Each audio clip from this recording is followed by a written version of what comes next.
que cuando nosotros no tenemos toda completo el rompecabezas, nos cuesta entender. No sé a ti, pero a mí sí. A veces me cuesta entender ciertas cosas. El Señor les estaba hablando a los discípulos de que Él volvería y que iban a suceder cosas muy fuertes en este mundo, que iban a ser las señales por las cuales mostrarían que su regreso está cerca. ¿Sí? Hasta ahí estamos. Y allí luego el Señor dice en Mateo, yo lo tengo aquí, muy bien. En Mateo dice así, Mateo 24, versículo 32, vamos a leer en la NVI. Dice, aprendan de la higuera esta lección. Aprendan de la higuera esta lección. Está hablando el Señor Jesús.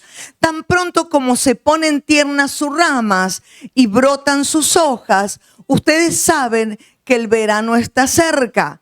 Igualmente, cuando vean todas estas cosas, sepan que el tiempo está cerca a las puertas. ¿Qué es lo que está diciendo? De que todas estas señales iban a mostrar como cuando la higuera florece, dicen pronto están los frutos. Bueno, cuando veas que empiecen a suceder estas cosas, que sepas que está a la puerta mi regreso. Les aseguro que no pasará esta generación hasta que todas estas cosas sucedan. Dice, el cielo y la tierra pasarán, pero mis palabras jamás pasarán. ¿Cuáles son las palabras del Señor?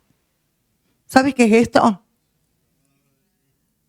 La palabra del Señor, la Biblia. Y dice que un dato, que no pasará esta generación. Es decir, que la generación que comienza a ver las señales va a ver la venida del Hijo del Hombre, de Jesús en su regreso. ¿Y cuánto dura una generación?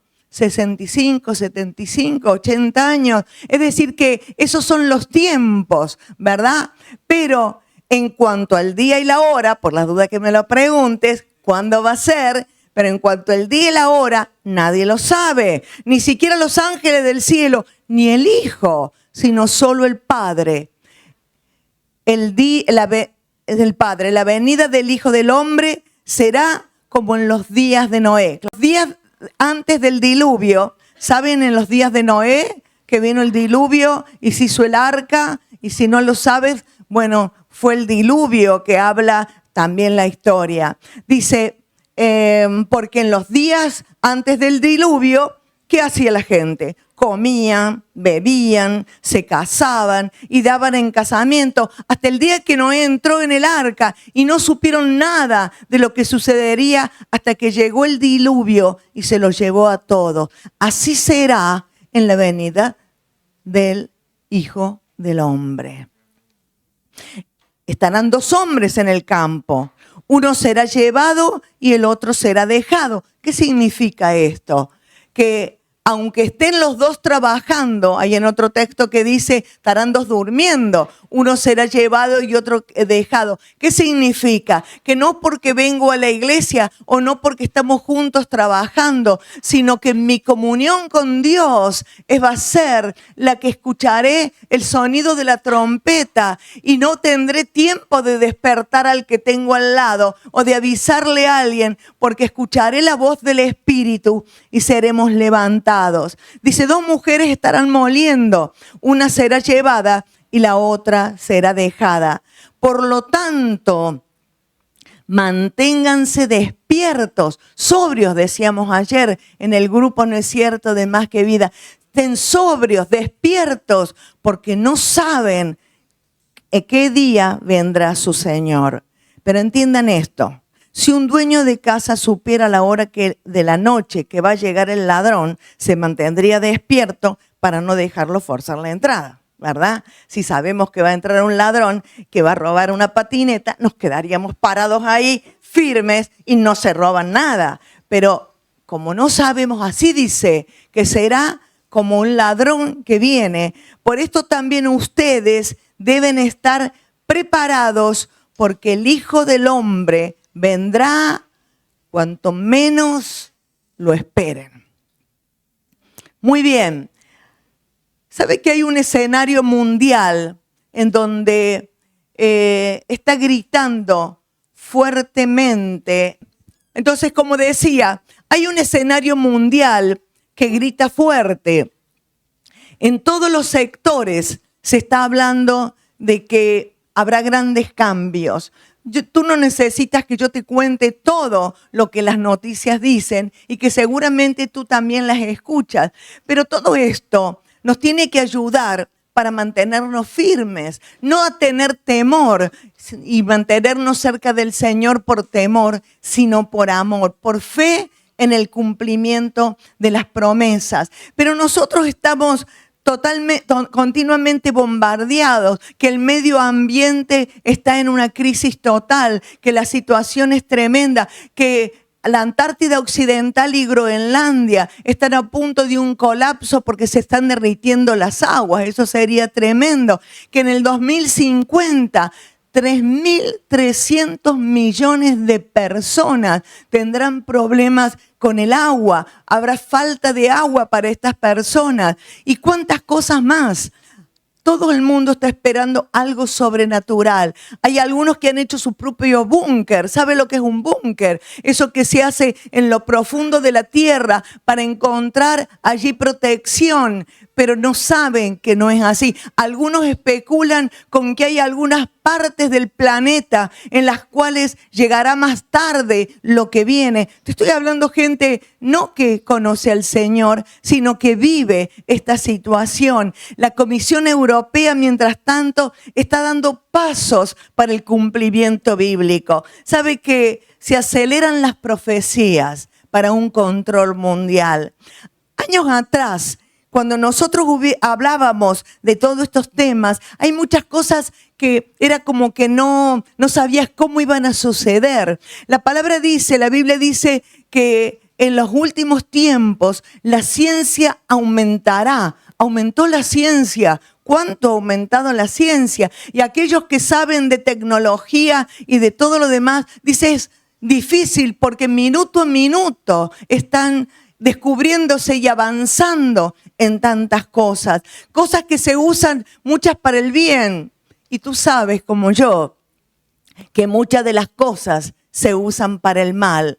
Claro que con todo esto también hay mucha especulación. Hay muchas noticias en las cuales se largan. Y como los medios de comunicación están también a través de aquellas personas que son las que creen que ellos son los que gobiernan el mundo. Y en cierta forma hay muchos que trabajan moviendo los títeres y tratando de que la humanidad sea como los títeres manejados por ellos sin saber que hay un Dios que sabe todo.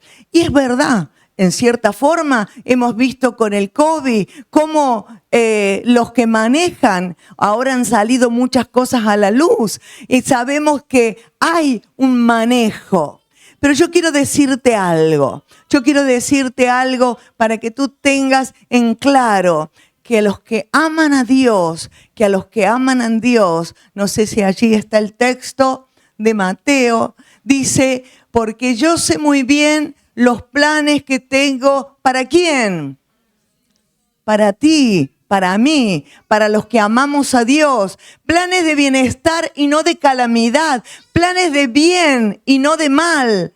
Para darles un futuro y una esperanza. Entonces, ahora en medio del caos de lo que nosotros estamos escuchando, nosotros estamos firmes porque tenemos un futuro y una esperanza que es nuestro Señor. Qué bienaventurados que somos en tener la Biblia. La palabra de Dios es infalible. ¿Sabes lo que es infalible? No falla, no tiene mezcla de error. Qué tremendo que es tener la palabra. Y yo por eso te dije que te voy a dar muchos textos bíblicos para mostrarte que la palabra de Dios no falla, que la palabra de Dios no solamente me va a mostrar el futuro, sino me guía en el presente. Amén. Esa es la palabra de Dios. Somos afortunados. Somos afortunados de tener la palabra de Dios que me muestra lo que va a acontecer, pero que estoy en las manos de Dios, porque Dios tiene planes de bien para mi vida, para tu vida. Y tú tienes que aferrarte, no por temor, sino por amor. No por temor, sino por amor, por amor. ¿No es cierto? Y la Biblia nos habla de profecías. ¿Y qué es una profecía? No vamos a tener una clase de teología, pero sí, si necesitamos saber qué es una profecía. La profecía es un mensaje inspirado por Dios que revela acontecimientos futuros y transmite la voluntad de Dios. Entonces yo quiero que tengas claro esto, porque vamos a hablar, ¿sabe qué cantidad había de profecías que anunciaban la venida de Jesús? Había un montón de profecías que hablaban de Jesús, del Salvador, de Emmanuel, Dios con nosotros, que vendría al mundo para traer salvación a un mundo que estaba perdido y en pecado. Cuando nosotros abrimos el diario, no se usa tanto el diario hoy, cuando nos vamos a las redes para ver las noticias, nos cuentan ¿qué? Las cosas de ayer, ¿verdad? Lo que pasó ayer. La palabra de Dios nos cuenta lo que va a suceder. ¿Sabe que si tú lees el profeta Isaías cientos de años antes, él hablaba de lo que iba a suceder con los imperios, con los reinos de aquella época, y hoy los libros de historia te cuentan lo que sucedió y coincide perfectamente porque la palabra es la que nos muestra lo que sucedió. Dios conoce el futuro. Dios conoce el futuro. Hay tantas profecías en la Biblia de que hablaban de este Jesús, nuestro Jesús, que vendría a la tierra para traer salvación, cambio de corazón, libertad a los cautivos, para abrir la puerta de la cárcel a los presos. Hay tantas profecías en la palabra que si tú comienzas a leer el libro de Isaías, el libro de Jeremías, el libro de Miqueas, el libro de Daniel y tantos otros profetas, ellos profetizaron 500 y 700 años antes de que esto sucediera. Y qué tremendo. ¿Qué les pasó a esta gente? Algunos decían tanto tiempo antes. Imagínate lo que son 500 y 700 años. A mi papá le profetizaron esto. No, a mi abuelo. No, a mi bisabuelo. No, a mi tatarabuelo. ¿Cuánto tiempo? ¿Cuánto tiempo en que faltaba y parecía que el que no tenía esperanza andaba por sus propios caminos, caminaba por donde sea? Fíjate, la primera promesa que tenemos de la venida del Señor es Génesis 3:15. Es la primera promesa donde habla, primera promesa de redención, donde habla de que aquel nacido de mujer le iba a pisar la cabeza a Satanás. Y esto es lo que sucedió en la cruz del Calvario. Isaías nos habla desde el nacimiento virginal del Señor. Isaías nos habla del ministerio en Galilea. Nos describió en la cruz, en Isaías 53, de tal manera que no hay película hecha que pueda mostrar lo que muestra Isaías 53. Isaías te describe tantos hechos de la vida del Señor, pero Ezequiel habló de su venida, de la frescura del Espíritu Santo en el corazón de la gente. Habló de que iba a cambiar un corazón de piedra en un corazón de carne, que es lo que sucedió con nuestras vidas. Habla de que lo que iba a suceder iba a transformar la vida la muerte en vida, y como el pastor que apacenta su pueblo. Jeremías no solamente habló de lo que el Señor vivió, sino que también su propia vida fue un testimonio de lo que fue la decepción, la soledad, la traición. Aún fue muerto, traicionado por los mismos de sus compatriotas. La vida de Jeremías muestra todo lo que el Señor vivió. Daniel Daniel nos habla de los tiempos finales. Daniel nos habla de que allí el Señor vendría triunfante en una forma gloriosa como nuestro Señor y Salvador. Y te podría decir, si quieres, nos juntamos un día o dos, de la mañana a la noche, y te comienzo a decir la cantidad. Los salmos hablan muchísimo del Señor. El Salmo 22 nos habla de aún las palabras. Léelo en tu casa cuando vuelvas. Nos habla hasta las palabras que el Señor Jesús dijo en la cruz. ¿Sabes que hay más de 300 profecías directas cumplidas? Más de 300 profecías cumplidas muchos años antes de lo que iba a suceder. Y cuando nosotros pensamos en esto, algunos dicen que hay hasta 356. Y el último de los profetas, Juan el Bautista. Juan el Bautista preparó el camino del Señor y tuvo el privilegio de bautizar al Señor en el río Jordán cuando dijo, aquí el Cordero de Dios que quita el pecado de este mundo. Qué tremendas, tantas profecías cumplidas. Pero ahora yo te hago una pregunta. ¿Qué pasó con aquellos que no pudieron esperar el cumplimiento de las profecías? Porque nosotros nos festejamos, nosotros tenemos Navidad, ¿y qué se festeja? El nacimiento de Jesús. Tú no estás esperando nada, sucedió, ya sucedió en el tiempo pasado. Entonces tú miras para atrás y dices, sucedió.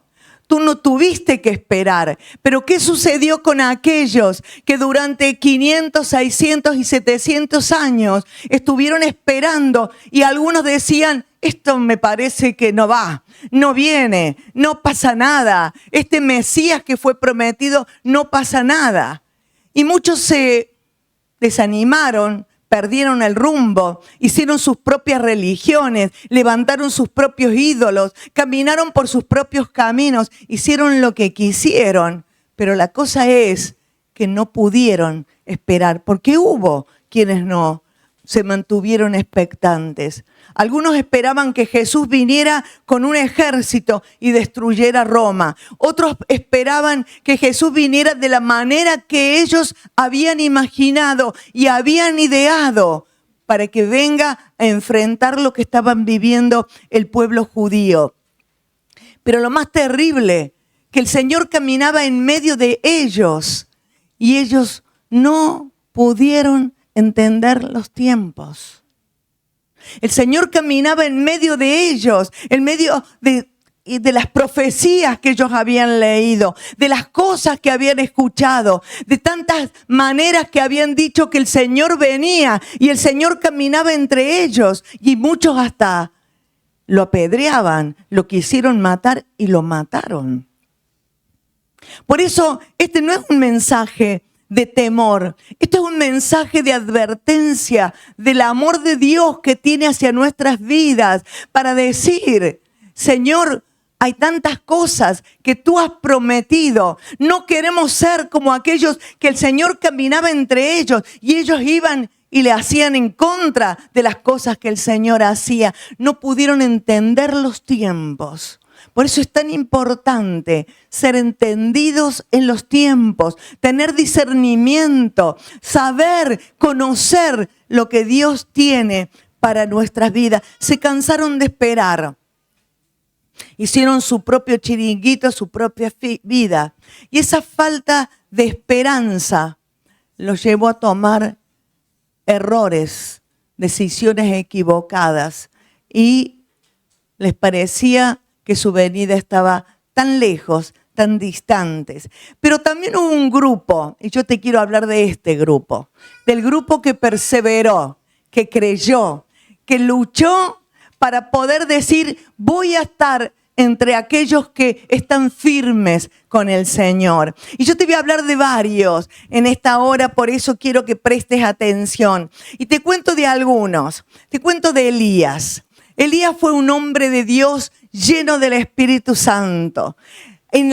Cuando tú lees la vida de Elías, hizo tremendas obras confiando en el poder del Espíritu. Él luchó para vivir en santidad. Él peleó en fidelidad. Él vivió en fidelidad a Dios. Pero Elías tuvo un problema. Un hombre fiel, un hombre apasionado, un hombre que amaba a Dios, pero caminó solo. Y sabe que en medio de la soledad, ese problema lo abrumó. Y sabes algo muy importante. Nosotros tenemos que saber que no estamos solos peleando esta batalla. No estamos solos esperando al Señor, que hay otros que están a nuestro lado. El Señor ideó la iglesia. La iglesia no nace de nuestro pensamiento, es el pensamiento de Dios. Dios creó la iglesia para que nosotros podamos estar juntos en los tiempos buenos y en los tiempos difíciles, como en los tiempos aquellos en donde necesitamos a alguien, una mano que nos levante. ¿Sabe que el problema fundamental de Elías, con todo lo que él fue un hombre, que hasta fue levantado, no vio muerte y fue llevado por el Señor, pero él pensaba que era el único que estaba peleando para vivir en santidad? Creo que todos estamos peleando la batalla de la fe para vivir en santidad y ver al Señor. Entonces no te quedes al margen, no te quedes peleando solo, no te quedes luchando solo, sintiendo que lo que estás viviendo nadie te va a entender. Mentiras. Todos te vamos a entender cuando vengas a pedir ayuda, sea lo que sea. Nadie se va a escandalizar. Todos te van a amar y te van a ayudar a poder vivir en santidad. Amén. No te quedes solo, no te quedes sola, no te quedes solo. En medio de la situación, habla, grita. El Señor siempre ha tenido un remanente fiel. ¿Qué te puedo decir de Abraham? Abraham salió por una promesa. Dios le dio una promesa, le dice, mira las estrellas, yo de ti haré una nación grande, tan numerosa. Imagínate que te digan eso. Y le dijo Dios, mira las estrellas, mira la arena del mar, así serán tus descendientes. Bueno, vamos. Y empezaron a caminar, se fueron, no sabían ni a dónde iban, con Sara, su esposa. Y allí empezaron a pasar los años. Entonces has visto que las promesas comienzan como a decir, lo imaginé, lo creí, lo soñé, alguien me lo dijo, ya no tengo tanta esperanza. Bueno, ya mi esposa ya cumplió 90 años. En esa época la ciencia no era muy buena. No había esas clínicas, que en una clínica si entra una señora de 90 le dicen, usted tiene mucho dinero, déjelo y vaya a otra clínica, ¿no? 90 años. Por eso también cometió un montón de errores Abraham. Hoy todavía estamos sufriendo con Ismael. Pero bueno, son los errores que cometió. Pero cada vez que él se desanimaba, miraba las estrellas, miraba la arena, se acercaba a Dios. Y Dios le decía, yo te prometí y lo haré. Señor, tengo 100 años, 100 años. Hasta nos parece gracioso, ¿verdad? Y a veces Dios es muy gracioso, ¿sí? Porque Él no se mide por lo que nosotros medimos. ¿Y sabe qué? Abraham tuvo hijo. Y vemos hoy que la descendencia de Abraham es como las estrellas del cielo, como la arena del mar. Y Abraham fue llamado padre de la fe. Dice que peleó esperanza contra esperanza. Aun cuando allí le dice, bueno, has tenido tu hijo. Bueno, ahora quiero que lo sacrifiques y lo mates. Y Abraham dijo, bueno, si tú lo dices, sabrás cómo vas a arreglar para la descendencia. ¿Será que tendrá otro Sara? Pero Dios probaba la fe de un hombre que salió quizás dudando a llegar a creer que Dios era capaz de aún levantar de los muertos si era necesario a Isaac. Tremendo. Cuando Dios nos pide algo y nos dice, Señor, es lo único que me queda, pero Dios te dice, yo quiero que lo des. Tu problema, Señor. Dios hacedor de milagros. Dios hacedor de milagros. Y él creyó, dice la palabra, de esperanza en esperanza. Había una promesa. Pasaron años. De la misma forma, todo hablaba de la venida de el Mesías. Y así como algunos crecieron en esperanza, otros no. Y había gente que en medio de los años, en medio de que no había voces, no había cantos quizás como los nuestros de recién, que todos cantábamos y saltábamos. Hay días buenos y días no tan buenos. No había, pero hubo gente. Y yo te voy a contar de quién. A ver, vamos a Lucas 2, 21. Dice así, dice, cuando se cumplieron los 8 días, ¿de quién? De Jesús.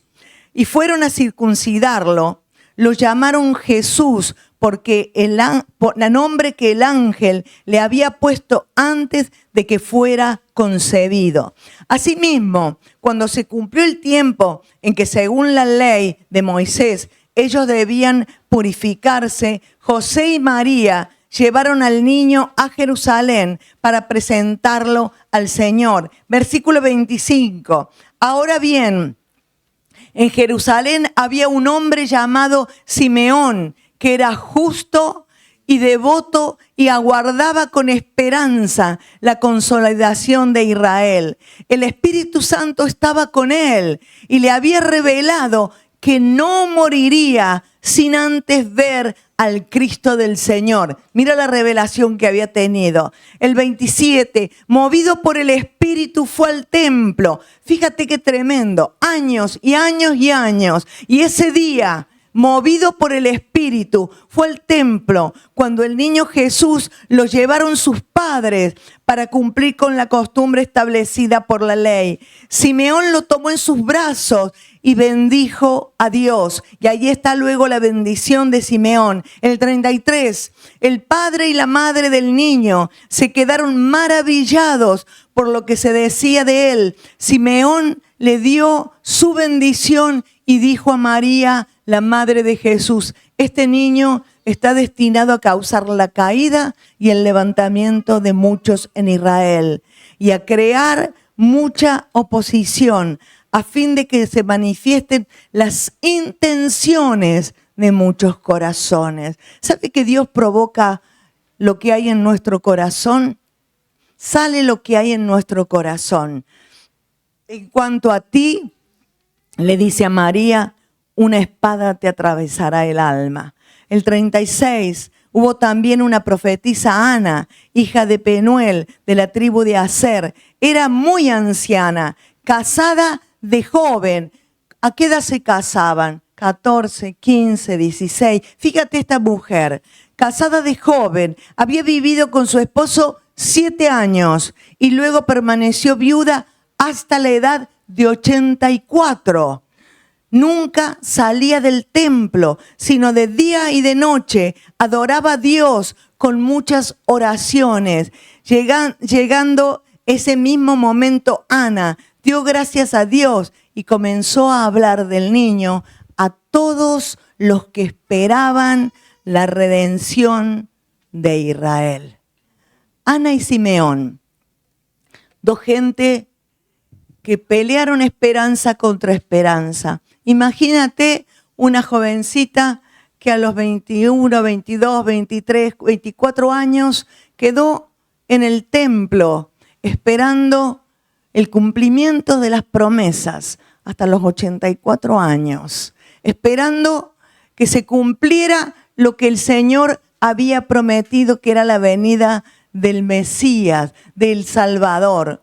Y esto es lo que nosotros pensamos, ¿cómo puede ser que hay gente que puede tener una perseverancia de creer en las promesas? ¿Qué es lo que te mantiene cerca del Señor? Y como dije recién, hay días que son buenos y hay días que no son tan buenos. Pero lo importante es, y lo tremendo, que a pesar de los años, ella seguía confiando en el cumplimiento de la promesa. ¿Y qué pasó?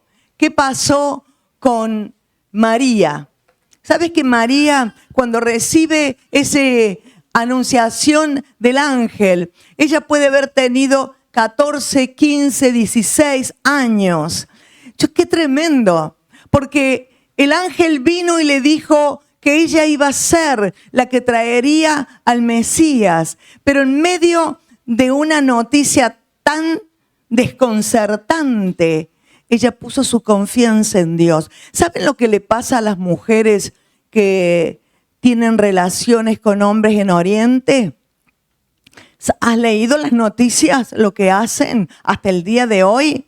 Ellas son apedreadas, matadas, no hay forma de que se salven. Y yo pienso esta jovencita, que en la época de ella era igual, poder salir a la calle sabiendo que ella podía terminar su vida, pero iba todo en contra de la lógica.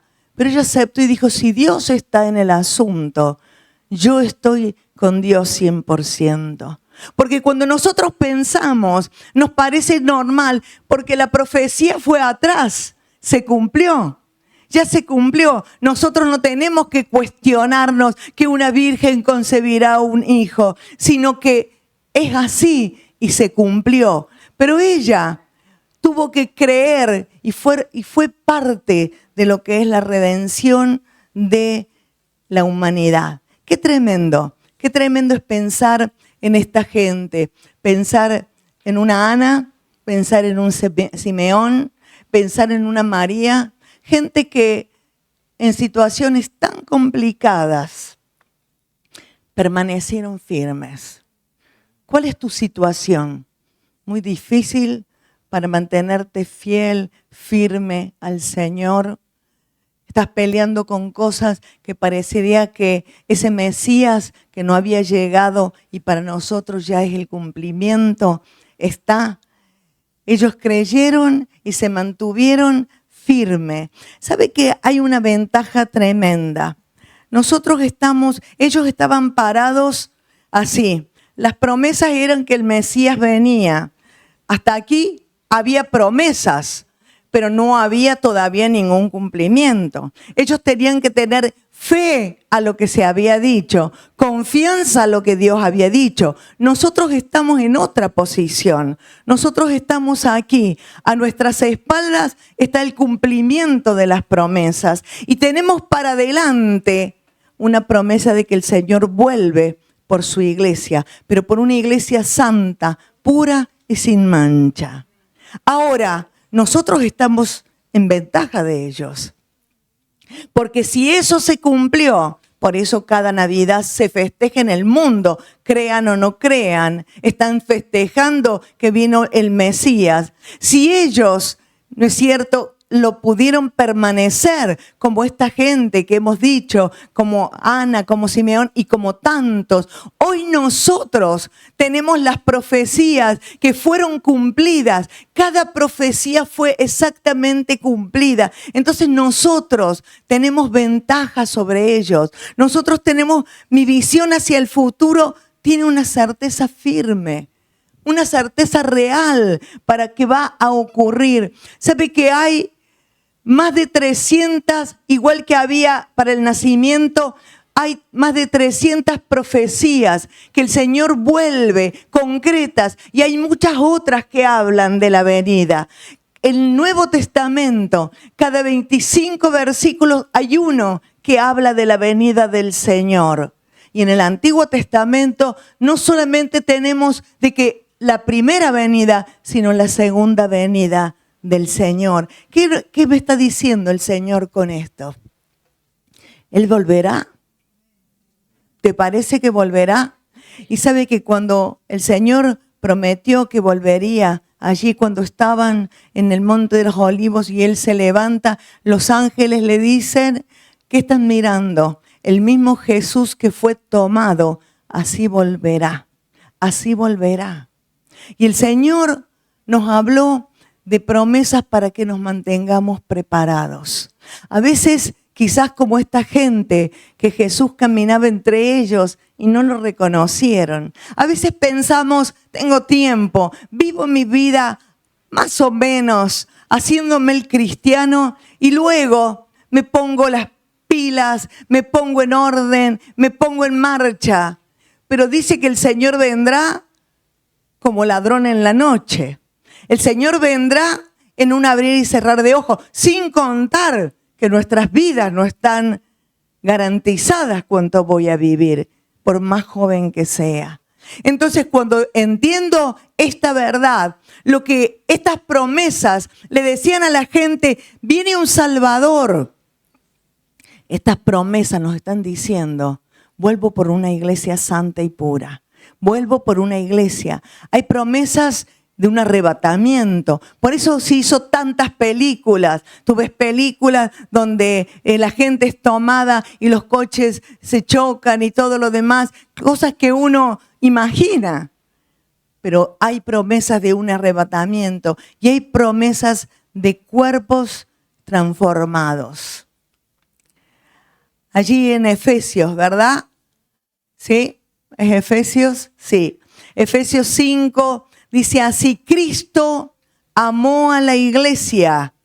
Cristo amó a la iglesia y se entregó por ella. La iglesia nace en el corazón de Dios. El que te diga que la iglesia está para sus propios fines no tiene idea de Dios ni de la palabra. La iglesia es creada en el corazón de Dios y Cristo es la cabeza de la iglesia. Cristo amó la iglesia y se entregó por ella para hacerla como santa. Él la purificó lavándola con el agua mediante la palabra, para presentársela a sí mismo como una iglesia radiante, sin mancha ni arruga. Por eso habla de las vestiduras blancas, ni ninguna otra imperfección, sino santa e intachable. Ahora, yo pienso esto, yo me hacía este razonamiento, a ver si tú estás de acuerdo conmigo. El Señor vino como un bebé, como un niño. Había gente que lo esperaba. Desde el momento que había una María que aceptó, es porque había gente que esperaba la venida. Así como otros no le aceptaron, pero hubo gente que le aceptó, que buscó de acercarse al Señor. Ahora, si el Señor dice que vuelve por una iglesia santa, ¿tú crees que hay una iglesia santa o que Él no nos va a ayudar para vivir una vida en santidad, que no va a darnos las herramientas para que nosotros podamos, sino qué sentido tiene? Si no podemos vivir en santidad, Él nos da el Espíritu, ¿cómo? Santo, el Espíritu Santo para que podamos vivir en esa santidad que necesitamos esperarle. Eso no quiere que peleemos con nuestras fuerzas, sino con las fuerzas que vienen del Señor. Lo que sí nos pide son decisiones. Las decisiones a la hora de hacer cosas de las cuales le gusta mi carne. Tengo ganas, quiero hacerlo. ¿Te lleva a edificar? Bueno, no sé, pero me satisface por el momento. Tengo ganas de hacerlo. Entonces el Señor viene a buscar. Y yo digo, si no fuese que hay una iglesia santa, ¿para qué vendría? Hay una iglesia. Entonces, tú tienes que pensar, cada vez que eres desafiado a tomar una decisión, ¿esto me ayuda, me edifica, me santifica o me aleja? El Señor viene en busca de ti y de mí. Amén. Vamos poco, ¿eh? El Señor viene en busca de mí y de ti. Lo que estamos hablando es verdad. Yo no quiero ni loca quedarme aquí. Solamente de pensar en lo que es ahora y lo que será cuando Él venga, porque el Espíritu Santo no estará más sobre la tierra. Vivir sin el Espíritu Santo y en medio de la maldad, yo no quiero saber nada de quedarme aquí. Entonces, piensa en tus decisiones. Acuérdate que el Señor amó la iglesia y estamos con Él por amor. No somos soldados reclutados que no tenemos poder de decisión. Tenemos poder de decisión. Por eso muchos están y hoy muchos faltaron. ¿Por qué? Porque en medio de todo esto, ¿no es cierto?, hay gente que todavía le cuesta tomar decisiones. Y sabe que es muy importante las decisiones. Nosotros leemos a Mateo, y Mateo le dice, Señor, te seguiré. ¿Quién era Mateo? Mateo era una persona despreciada porque era como una persona en medio de su pueblo, porque él era judío, traidor a su pueblo, que cobraba los impuestos hasta más no poder, hasta desgarrando a los propios suyos, porque tenía sus conexiones con Roma, tenía amigos, contactos importantes con Roma. Pero cuando él le dijo, Señor, te seguiré, él se convirtió, eso es convertirse, cambiar de vida, y comenzó a vivir una vida totalmente diferente. Necesitamos convertirnos a Dios.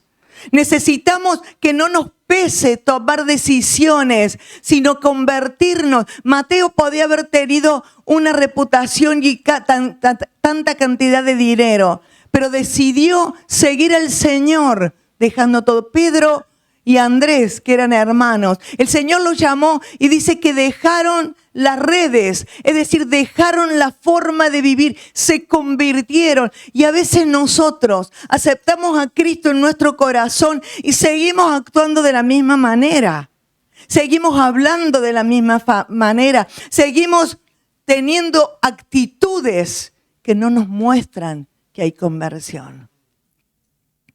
Eso es convertirme. Señor, ven a mi vida y quiero un cambio total. Si antes caminaba para allí, yo camino para aquí. No quiero saber nada con mi antigua vida, con mi forma de vivir. Esta es la iglesia que viene a buscar el Señor. Esta es la iglesia que viene a buscar el Señor. Y el Señor dice, he aquí vengo pronto, dice el Señor. Bienaventurado el que guarda las palabras de la profecía de este libro. ¿Qué es guardar? ¿Qué es guardar? Es tenerla en mi vida, no guardarla en mi ropero, en mi cajón, sino vivir esta vida. Aquí vengo pronto, bienaventurado, bendito, felices, el que guarda la palabra, no que se la sabe de memoria y hace como quiere, sino que guarda las palabras de la profecía de este libro. He aquí, yo vengo pronto, dice el versículo 12, y mi galardón conmigo para recompensar a cada uno según sus obras. Uy, ahí se pone súper duro, porque o sea que, y yo que hice un montón de cosas, dice que hasta nuestras obras serán probadas por fuego. Y las obras que hicimos para ser vistos se van a quemar. Las obras que nosotros hicimos por nuestro orgullo se van a quemar. Dice que viene pronto para recompensarnos por nuestras obras. Y yo que siempre tuve miedo de hablarle a mis compañeros de trabajo, a mis vecinos, porque a ver qué piensen mal de mí. Seremos recompensados por las obras, porque nos da la sensación que ya nos fuimos al cielo y ya se terminó. Y el Señor dice, yo soy el alfa y el omega, el primero y el fin, el primero y el último. Bienaventurados los que lavan sus ropas para tener derecho al árbol de la vida y para entrar por las puertas de la ciudad. Bienaventurados los que lavan su ropa. Necesitamos tener limpias nuestras ropas. El Señor viene en breve. El Señor viene en breve. En el Espíritu sabemos que el Señor viene en breve. ¿Cuánto será? No lo sabemos, pero el Señor viene en breve. Bienaventurados los que lavan sus ropas para tener derecho al árbol de la vida y para entrarlas por las puertas de la ciudad. Yo, Jesús, he enviado mi ángel para daros testimonio de estas cosas en las iglesias. Es decir, que necesitamos este testimonio que es verdad. Yo soy la raíz y el linaje de David, la estrella resplandeciente de la mañana. Jesús dijo, Por tanto, manténgase despiertos, sobrios, porque no saben el día que vendrá el Señor. Sabe que tengo una amiga que hace traducciones de la Biblia. Hay muchísimas tribus y lugares donde falta la traducción. Y la palabra dice que toda la tierra va a escuchar del plan de salvación.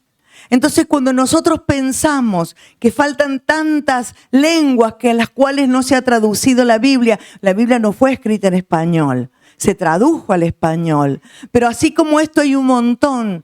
En el año 2020, más de 2.000 lenguas esperaban el inicio de traducción. Imagínate, en el año 2020, lo sitúas en tu cabeza, 2.000 lenguas.